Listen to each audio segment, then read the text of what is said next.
What's up, everyone? DJ Nubis here with you on the Malteria podcast with a new episode of Species Spotlight. This is where I go talk about my tarantula hobby collection and kind of spotlight on one particular tarantula that I have in my collection. But today I'm also going to be doing, towards the end, I'll be talking about my new pickups, which I had 7 new spiders that I got over the weekend.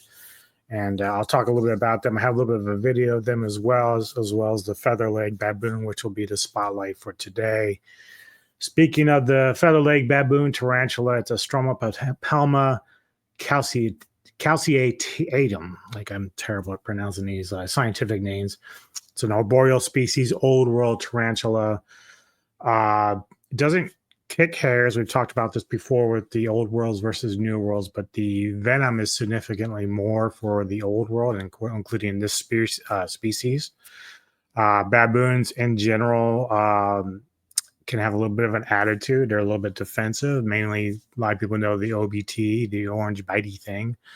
That's all sort of part of the same class, but different species as well. I've got a couple of videos, of course. I'll have one from the Tarantula Collective kind of breaking down, like, as far as like one of the, like, the baboon. This particular baboon is one of the more venomous ones out there. But, you know, at the same time, as I've discussed before, there's never been a record of any human dying from a tarantula bite, but it is very painful. It can be very uncomfortable and can make you sick. So obviously these type of tarantulas are made for more experienced hobbyist. You know, even though I'm still kind of green, I've gotten used to working with some of my other old worlds. So I highly, again, recommend watching the Tarantula Collective, as well as Dave Little Beasties, who I learned a lot from, and I've got a video from him as well. Like, he's rehousing his feather leg, so we'll watch that as well. But the thing to do know is these are not beginner spiders. Like, you do not want to be doing or messing with the spider. I don't recommend handling them. Some people will try to handle more dangerous spiders. It's that they want to do. It's their own risk and a risk of the spider, but do not do that. I do not encourage that at all. Like, it's fine to be in the hobby, take care of them, admire them, love them. They are beautiful species of spiders and stuff that we deal with on this channel, as well as other ones. So but there is care that needs to be taken in consideration when being in the hobby. And, you know, always look out and research which spiders are best for beginners and stuff like that. It's the same way I did. I started out with like pumpkin patch, pink toe, stripe knee. So I kept it pretty easy early, and then I worked my way up into more intermediate and more you know, masterful type spiders that I mess with now. So and I'm still learning. So, like, you know, you still have to be careful, but it's all about the process and just making sure you're researching their habitat, enclosure setups, how to kind of transfer from one enclosure to another. I've got a lot of spiderlings from the ones I got over the weekend. Not really spiderlings, but like little juvies, small juvies. And it's important to know that when they start to get older, and if they're old world, that you still have to be much more careful. Like when they're young, they don't really care about biting you too much. They're just going to kind of run, which most spiders in general, even the most venomous ones, will rather fly away and flight, rather than fight. But if you corner them, they do get feisty. So let's take out this first video from the Tarantula Collective about the feather-legged baboon. Most dangerous tarantula on my list today is the Stromatopelma Calceatum, also known as the feather-legged baboon. This old-world Asian arboreal is very defensive if you disturb it. When I drop a cricket in its enclosure, it sometimes will snatch it before I even realize it. With lightning-fast speeds and medically significant venom, you gotta be careful around this T. After being bit by this species, people reported immediately feeling a burning sensation at the location of the bite, followed by severe swelling, numbness all the way up their arm, chest pains, tightness of the chest, difficulty breathing. Some people even experienced high fever, vomiting, muscle cramps in their legs, as well as stiff joints throughout their body. Now, again, I will say this too before we finish with him is that the thing to remember is, like, even though there's never been a recorded death from a tarantula bite, like if you have bad health, or if, like in the case for me, like I have high blood pressure, so I wouldn't know how my body would react to a bite from a spider like this. So it's also why I'd have to be like, I'm 55, so I had to be more careful about how I deal with my spiders, like, because I don't know if I'm going to have an allergic reaction. Like some people, like from what he describes here, the most common symptoms are what he describes as the fever, the pain and whatnot. But the thing is, like, if you're somebody that say you're allergic to bee stings, you may have like a more violent reaction to a bite from a spider like this. So even though there's never been a recorded death from one, don't ever assume that it can never happen, because if you're somebody who just ends up having a very bad reaction to a bite from a spider like this, it could be fatal. Especially for younger kids, we have animals, like, so if one of these got out and the cat got bit, it would probably kill the cat. Like that's how bad it could be. Now, usually cats and dogs have pretty good counter mechanisms to bites from bugs, but you just never know. And so it's good always to practice safety and have precautions when dealing with spiders like this, just because you just never know how you're going to react to a bite. That's why even when it came to my New World spiders, NECA was always asking me, like, well, I want to hold Pinky because, she's docile and not really one to really bite. She might poop on you, but the reality is, even if a pink toe bites you, if you're somebody that's allergic to any kind of bug bites like bees and stuff, like you might have a bad reaction, even if it's not really potent venom. Just the bite itself could be an issue for you. So I always advise against handling any kind of spiders, no matter how nice or cute they might look, or even docile. I have two of my biggest spiders, the curly hair and my Mexican redleg, are, very docile, very docile. I've even been tempted to kind of hold them, but again, not knowing how I'd react if I did, it could hurt me. Like, even though they're not venomous on that level as these guys. So the other thing is, twice now I've seen where this particular spider has been known to be, they say it's an aggressive spider. It's been my understanding that generally tarantulas are not aggressive. I mean, maybe aside from the funnel web, maybe, but from what I understand, most spiders are defensive. And so, like, even now with my feather leg, even though it's only about probably that big right now, she would rather run and hide than to do anything when I open up her enclosure. So obviously, if she gets bigger, it might change her demeanor. She might feel more confident in being aggressive. But I have an OBT. He's an asshole. But, like, again, if I open up his enclosure, he's running into his hide. He doesn't really want to spend time bothering me. It's only when I have to, like, check on him if I'm bothering him, or you know, if I got my little poker around the opening of his tunnel, he gets pissy, like, you know, and any creature would. It's like, dude, leave me the fuck alone, you know. So twice now they said this particular species is aggressive. I don't know what that really means. I think it's probably more of a defensive thing rather than aggressive. But clearly, for those that have these spiders, maybe you can tell me in the comments what your experience is with them. If you have older ones or whatever, just let me know what your thoughts are on that. Their venom is not life-threatening, but it is extremely painful. And I read online, it's definitely not a species I ever want to be bitten by. I definitely wouldn't suggest this for beginners out there or even intermediates, but once you have years of experience dealing with fast arboreals and old world tarantulas with medically significant venom, then maybe consider adding this to your collection because it is a uniquely gorgeous tarantula. So yeah, so obviously, you know, he gives a great breakdown of the spider itself.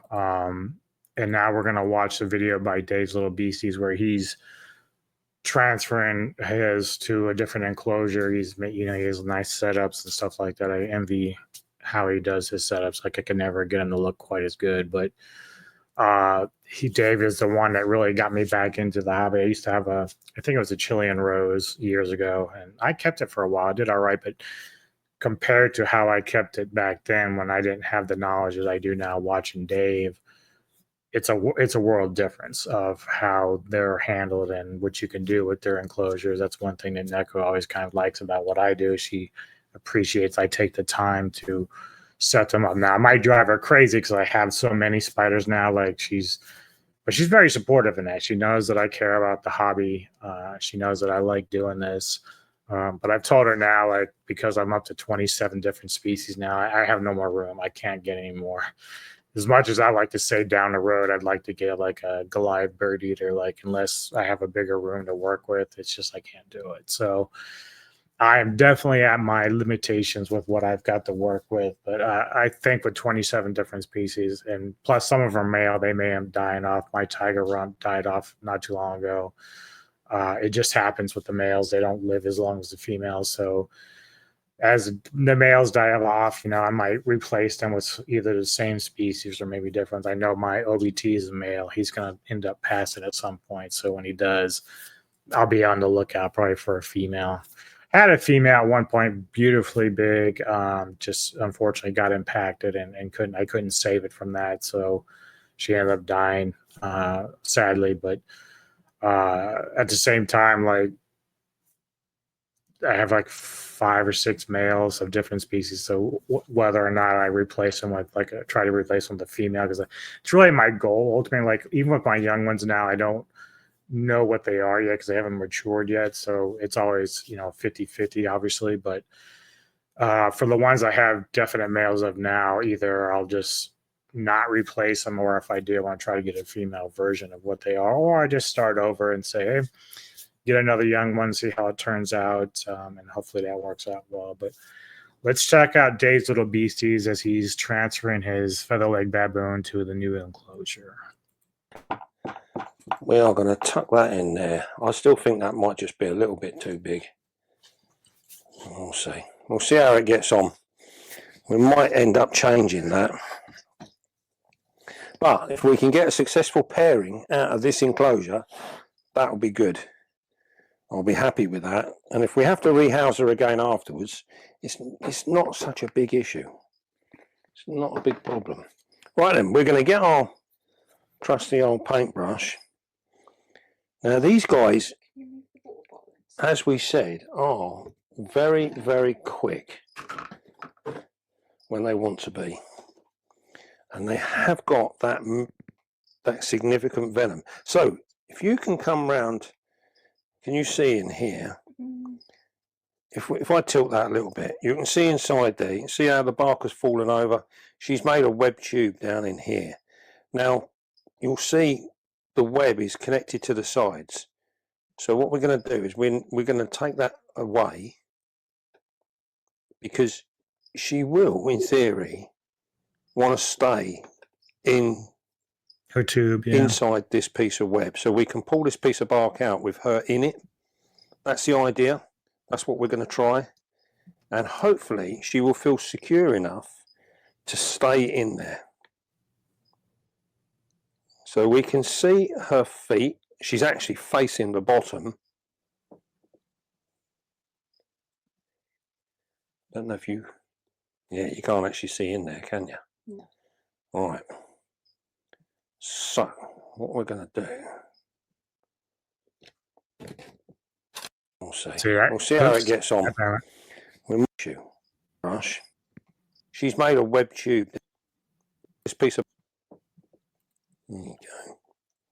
I was just gonna say, you know, you can see Dave's a lot more comfortable with how he handles the spiders, and he doesn't mind putting his hand like right above that thing. So like the thing that I always worry about, obviously, if you put your hand over where the tube is of the spider, it could dart out. Like you could have a spider that darts out, and then it makes it very risky. Now, one thing Dave always states is to be calm, because he's had spiders run up on him before. And if you freak out, you could hurt the spider by it falling, or it could bite you as a defensive mechanism.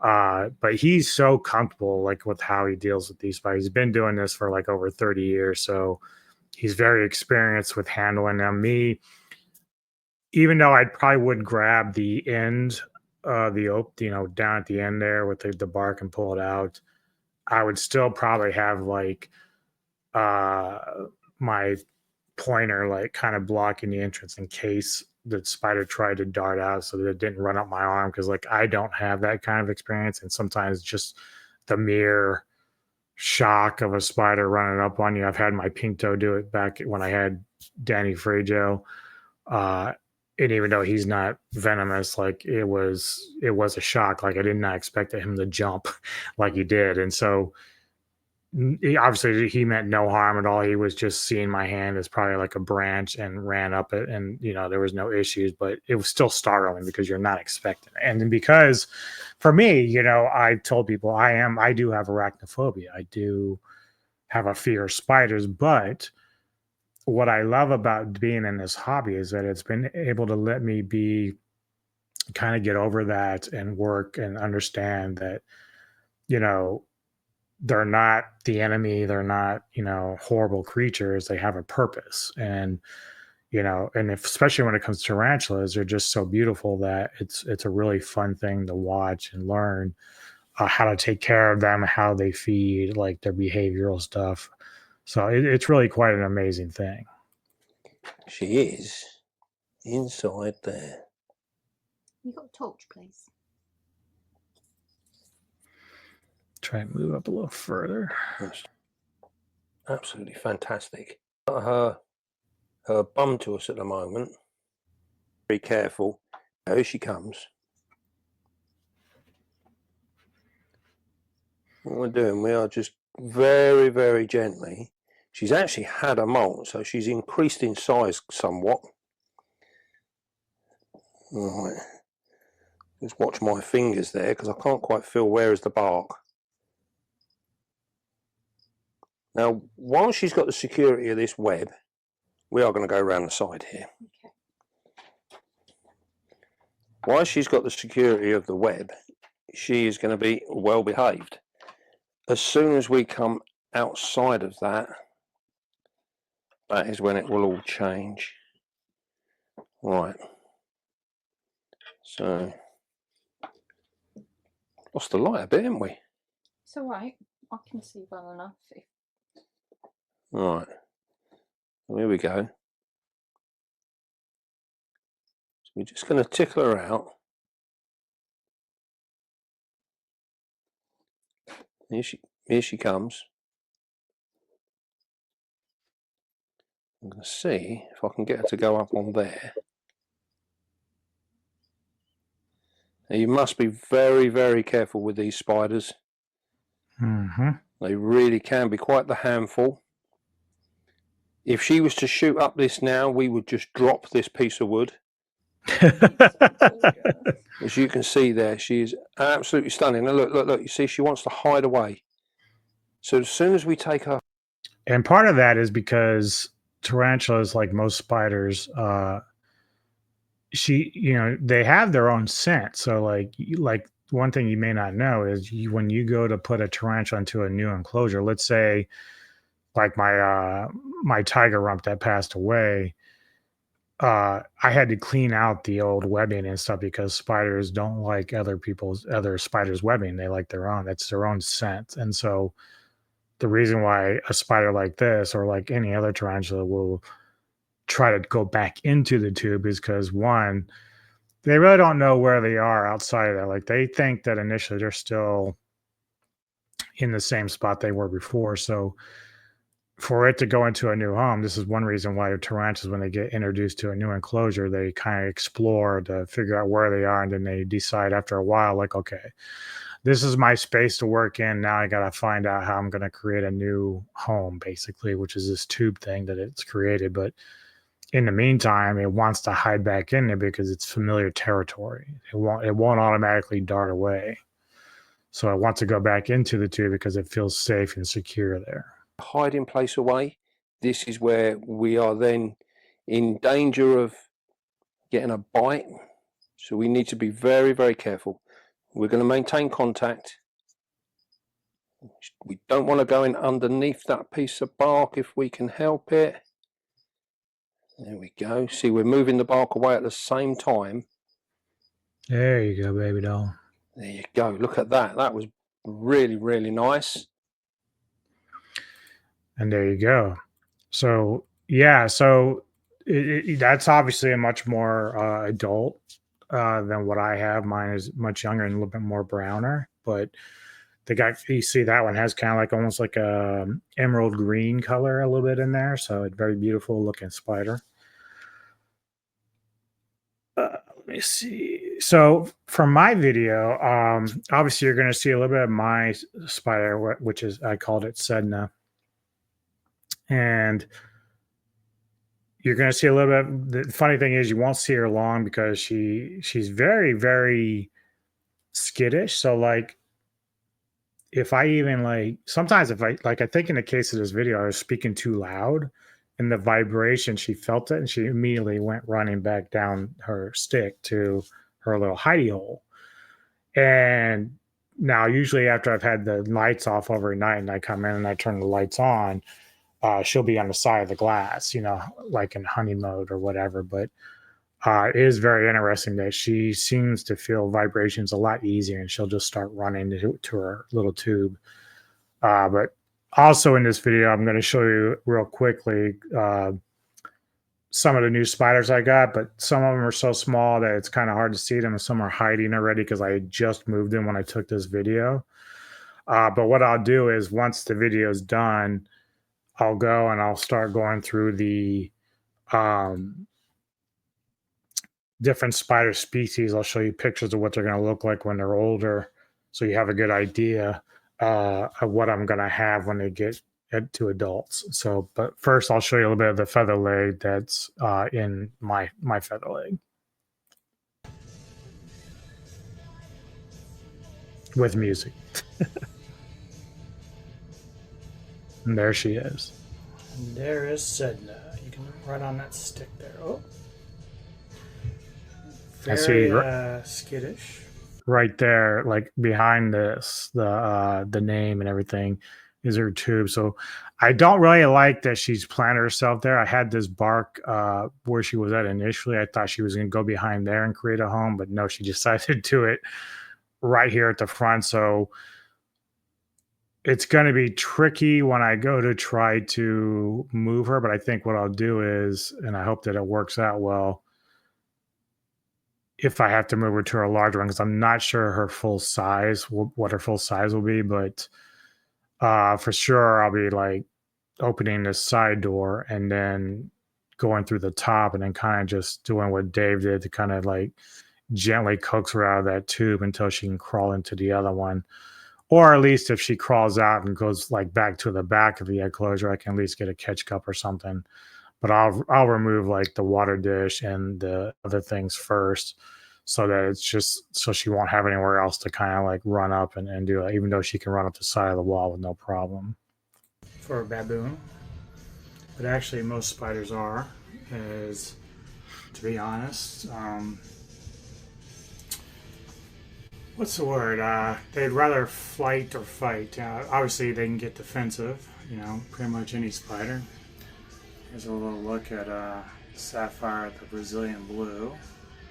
He's a male. He's been pretty active lately. I think he's been looking for a female as usual, but I'm not a breeder, so. This is the black female earth tiger, one of the new ones I got. It's back there, just ate a cricket earlier. Let's see. Don't know if you'll be able to see. Yeah, here he is. Brazilian white knee. Small one that I got, so. Let's see. Don't know if you can see. There's the rose gray I got a few weeks ago, eating. And of course, some of the other ones I got new aren't quite out right now, but got an electric blue. But it's pretty much been hiding back there in that log since I got home. And then of course, I haven't seen my the other earth tiger I got. I've got like 3 earth tigers that I got. So the Akaya, of course the black femur, and then I have a purple earth tiger that's currently small and kind of back there in a corner somewhere. But yeah. So yeah, I didn't show quite everything that I got because some of them are hard to see or hiding. But I'll go ahead and go through the list and show you what they're going to look like when they're older and bigger and stuff like that. So I'll give you a little bit of a breakdown of what I've got. So to start with, I have my Brazilian white knee tarantula. It's a terrestrial New World. This will make the 3rd Brazilian spider I have. I have the Brazilian blue as well as the Brazilian black. Both of those are male. This one's obviously that I have as a youngster, so it hasn't matured yet to either one, so it's still young. But yeah, they're obviously located in Brazil. These are ones also like when Kevin Lambert and I did our review for Tarantulas, the Deadly Cargo. I was kind of looking around at the different spiders they were using in that film. I believe that this was one of them that they were using, as well as the Mexican red leg and stuff like that. So, because they're generally more docile spiders. This is a New World, so it doesn't have the significant venom, but it does kick hairs, and you have to be careful with that a little bit, especially with the eyes and stuff like that. But if you get it on your skin, make sure you wash because it's itchy. I learned that lesson through my Brazilian black, and it was not a pleasant experience. So even if it wasn't like a painful bite, the itching that those hairs cause is annoying as fuck. So yeah, definitely don't want that to happen if you are in the spider keeping business. Next up, this one's a spider that a lot of people are really enjoy now. They'd like to get it because it's just a really popular spood. And that's the Stromatopelma Calceatum, which is the green bottle blue. This is what it's going to look like when it's older. Right now, it's really, really tiny. It's another New World. It's a terrestrial semi-arboreal, so it will do a little bit of both, where it's from the ground as well as in the trees and stuff. It's from northern Venezuela. Very cool spider. The females, I always talked about before, females can live 10 to 15 years, while the males are like 2 to 4.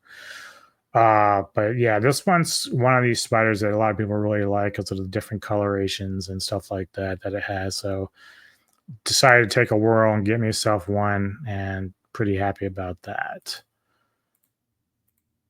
Next up, and this one's one that I've talked about before. I knew I was going to get one, but not one that I'm planning on having a community with, and that is the Socotra Island Blue Baboon. It's also known as the Monoceptopus balfouri, and these are the ones that we've talked about where they can live as a commune. So you can have up to like 30 to 50 of these, and they can get along, live together, hunt together.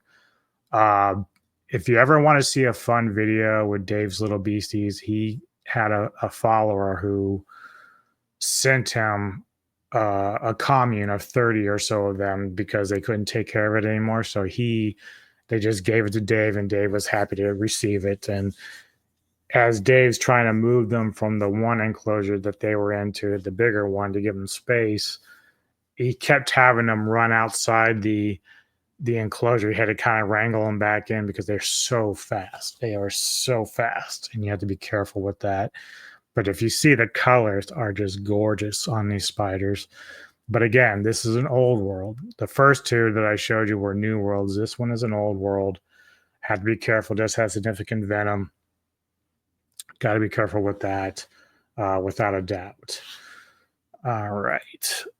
And then the black femur tiger.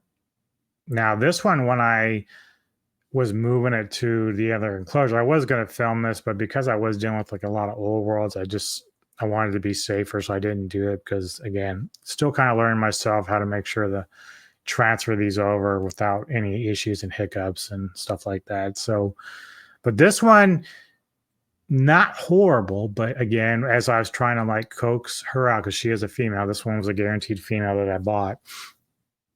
She got defensive. She did not want to give up ground. She did not want to leave her enclosure that she was in to come up. But again, very cool coloring for this one. Black, even though mine's a little bit more gray right now because it's younger. But they come from Nepal. They get to about 4 to 5 inches when they're large. I couldn't find too much information right offhand for these particular spiders. I do know they're old world for sure. But yeah, I just thought the coloration was cool. And again, I've always kind of wanted the Earth Tiger. I wanted the purple one, which I got the most. But I saw these other two and I thought, okay, well, this is cool. And I got a pretty good deal for what I spent. So yeah. Next up is another Earth Tiger. This is the Achaea Earth Tiger. And again, just very cool coloring. I love the tiger stripes on this one. This one right now has been spending a lot of time underground. I saw it only once when it was getting to know its enclosure, but it eventually went back down, and haven't really seen it. I did put crickets in there for it, so I'm assuming it probably ate them. Have not seen it hunt yet, so but I got some order of crickets coming in a couple days that I'll go and put some more stuff in there and feed them. I know some of my older spiders I have are gonna molt and stuff like that. Like my Mexican regulate, she's so huge. Like I can't give her any more food. She's got to molt at some point. She's starting to lose hair, so I know she's gonna molt soon. But yeah, just this one was very cool. Really like the coloration of it. It's an arboreal, so it does climb. It's a fast growing species, so that's kind of good. Sometimes you get spiders that, are slow growers and, they take a while.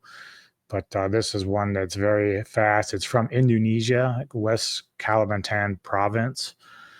I'm not even going to worry about trying to pronounce the scientific name. It's just too damn fucking hard. So I won't be doing that. Not here. Okay, so then, yeah. The next one I got was one of my favorites that I've wanted for a while. Its nickname is the Hattie Hattie. It's the purple earth tiger. These spiders are very cool. People have seen that I got my Pocotheria metallica, which has like similar color schemes, but that one's a pokey, and that's an ornamental. This one is earth tiger. It's also from Southeast Asia, old world species. Obviously, it's arboreal.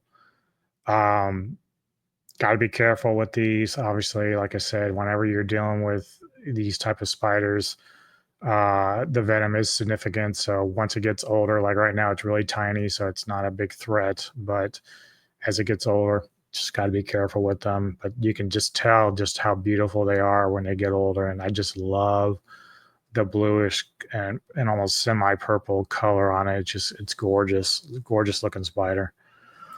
So I really, really love that a lot. And then finally, yet another old world.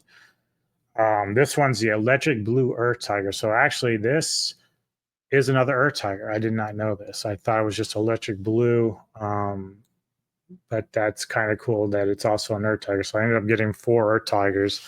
not really by design, just kind of happened that way, but you'll see it here. It's got the electric blue on the legs, which gives it its name. This is from Thailand, this particular tarantula. It's fossorial, so it spends its time in the ground, but it does have a tendency to climb occasionally. As you can see, it's on this like piece of bark. So,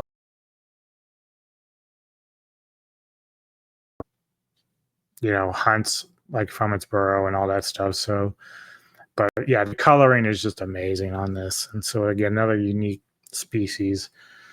But that's pretty much the new ones that I got, and so as they get older, if you're familiar with my series, I always spot like one of the ones in my group. So definitely we'll spotlight these at some point. Obviously if one dies, I have no control over that, but I might try to do some of my males in the next few episodes, just because they do have a more limited time of how they can survive. I've already done the OBT, but I have some other males that I want to do that, should they pass, it'd be unfortunate not to do a spotlight on them.